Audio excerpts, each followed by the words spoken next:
And so it all comes down to this, the big 3-episode finale of Young Justice Season 3 Outsiders. I'm Cape Joel, and if you've been following me this long, then I'm sure you already know, this is the video series where I take a deep dive into the episodes that were, give my thoughts, and scout out any Easter eggs that I can find. And the first part of our finale was an episode called Into the Breach. As we join the show, the Outsider members who were left on Earth continue to search for any information about Violet and for ways to defeat Gretchen Good. Luckily for them, Vic Stone has just now begun to wake up to the full breadth of his cyborg powers, and he believes he's found something that the rest of the team missed during their raids. Turns out Granny was keeping her pet supercomputer Overlord on the totally not Warner Brothers film lot, and if the heroes can deal with it, then maybe they can strike a major blow to the bad guys. Sadly, they all go in kinda half-cocked and end up getting trapped in the X-Pits. It's there that Granny drops a fair amount of pretense and decides that perhaps the best way to deal with the ever-mounting Outsiders problem is to defeat their leader Beast Boy in one-on-one combat. This fight, of course, being the grand culmination of an entire season's worth of character development for Gar.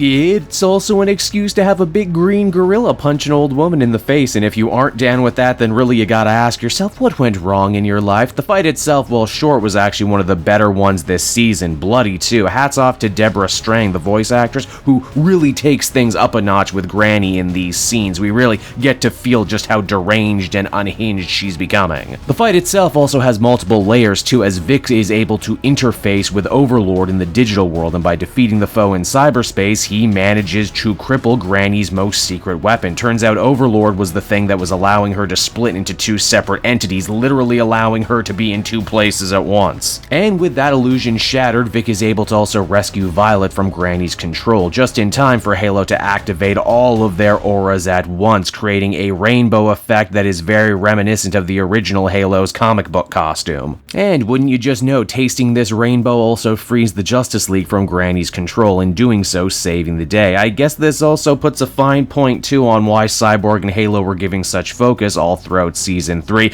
In the end, they were integral. They saved the day, a fact that is only hit further home in the second episode this week, where Metron basically says, hey, you're my creation's creations, you're basically my family, which means you're going to be really important in the upcoming war with Darkseid, and it also kind of means you have massive targets painted on your back now. The newly freed heroes also managed to destroy the orphanage and finally save all the trafficked meta-teens, in doing so bringing to a close probably one of the longest running storylines in Young Justice to date. Vic even finally chooses to officially join the Outsiders and take up the name Cyborg, which is funny to me because I've been calling him Cyborg so freely this whole time I totally forgot that within the world of the story he hadn't actually chosen that for himself yet. Now, for all intents and purposes, Into the Breach brings to an end most of the major A plot lines from Young Justice Season 3 and its new cast of heroes, even doing so in a pretty speedy manner, I must say. But it's the next episode, Overwhelmed, that takes the complete opposite approach, slowing things down considerably and even going back to storylines that have been running since Season 1. The biggest one, of course, involves Artemis and Will's will they won't they romance that has been brewing and now officially boiled over on Valentine's Day. Artemis is super conflicted and still very much not over the death of Wally, and in an attempt to finally find solace, she goes to some, well, let's call it pretty dangerous lengths. You see, Artemis wants Zatanna to use her magic to set up a meeting between her and Wally in Limbo. After all, we know ghosts like Secret do exist in this universe, so, it should be possible to cross over into the afterlife, yes? Well, actually, yes and no. Miss Martian and Zatanna pool their collected powers to create something that looks and feels like Limbo, when in reality it's just a tool for some much-needed therapy. Indeed, Artemis does get her chance to not only say goodbye to Wally, but also imagine the life that they could have had together, including a child. It's all very sweet, all very tragic stuff, and it's kind of a surprise too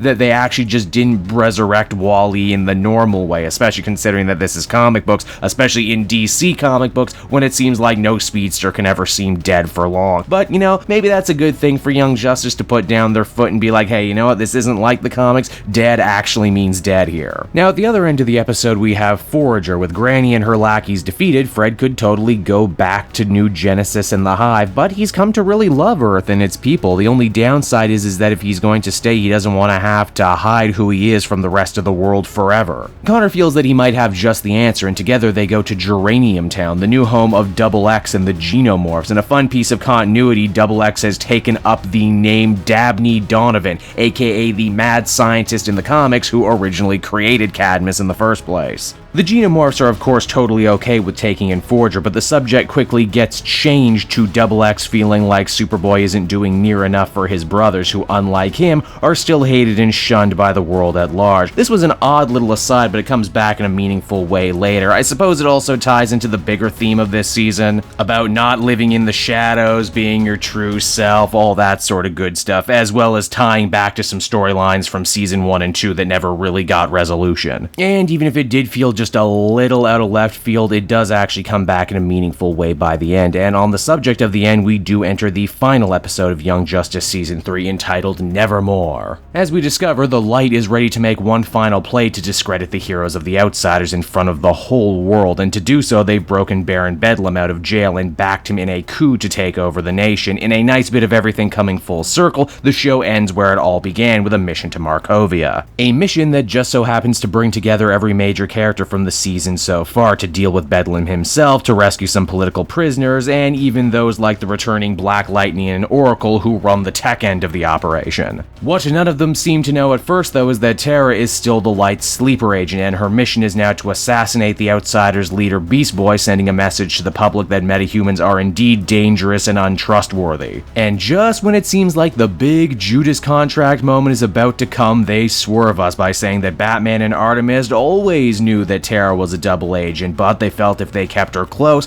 maybe they could change her mind and get her to turn on Deathstroke. And I'm not gonna lie, at first I was a little disappointed by this twist, as Terra in the comics is really only known for her one big betrayal, but maybe at the end of the day that's why they changed it, wanting the character to actually stick around and be a little less one note. But wait, we got a twist within a twist. Terra doesn't betray the team, but Brion totally does, executing his uncle for his crimes and stealing the throne out from under his brother, in doing so costing him his friends, his girlfriend, and his surrogate family all in one move. Honestly, I think this might officially make him the most interesting version of Geoforce in anything ever. Now, as we eventually discover, it wasn't all Brion's fault. The Minister of Markovia turned out to be a metahuman working for the Light, who may just have stoked the fires of his anger, but his anger was definitely there, and getting the people on his side too was also very real, even though the people of Markovia seem to be made up of mostly recycled character models from other episodes, but hey. This last second heel turn could have played right into the Light's hands and allowed Luthor to push his new Metahuman Registration Act, but finishing his own personal arc for the season, Black Lightning was there with all the proper receipts outing Luthor's involvement in the metahuman trafficking ring, the Light, and even his own corporate super team Infinity Inc., who ultimately didn't end up doing much of anything this season. Honestly, it's nice for once to see a villain not get off the hook by just yelling fake news and running away. The final nails in Luthor's coffin are actually delivered by Superboy himself, who announces to the world that he is in fact half the clone of Lex Luthor and half a clone of Superman, declaring his support for the Genomorphs and their independence, while his marriage with Megan also gets saved along the way, so really it's just a happy ending for him all over the place. Jefferson's actions also don't go unnoticed by the League, who decide to clean house themselves and make Jefferson their new chairman, someone to keep them honest, keep them whole, and make sure they never again try and fight the villains by using their very own tactics against them. And speaking of villains, what about the Light? They gained a new puppet leader in Brion, and Vandal was able to save their working relationship with Darkseid, if only by playing on their both shared hatred of Granny, who overstepped her bounds. It's made clear though that Vandal is still very much seeing Darkseid as a threat to Earth, and one that he will need to battle at any cost in the future. And what might that future hold? Well, as the show comes to a close, we get a glimpse of what is clearly a Legionnaire's ring. Does that mean that the next season could be involving time travel? Well, I guess we'll just have to wait and find out, won't we? And so that was the 3 final episodes of Young Justice Season 3, and overall I enjoyed them. It really felt like the writers wanted to go out with a bang and wrap everything up at once in fear that the show could possibly not be renewed again. And while I do love the sense of closure for many of these storylines, it did feel a little jammed and uncomfortable at times. The pacing was also a little strange too, for my taste. I feel like the Markovian stuff should have happened earlier earlier and the stuff with Granny saved for the very, very end. Instead, it feels like they kind of walk backwards in terms of actual threat levels. These 3 episodes really do feel like the closing pages of this chapter in Young Justice as a show, and whatever season 4 is going to be, I have the sneaking suspicion it will be something radically different than what we're used to.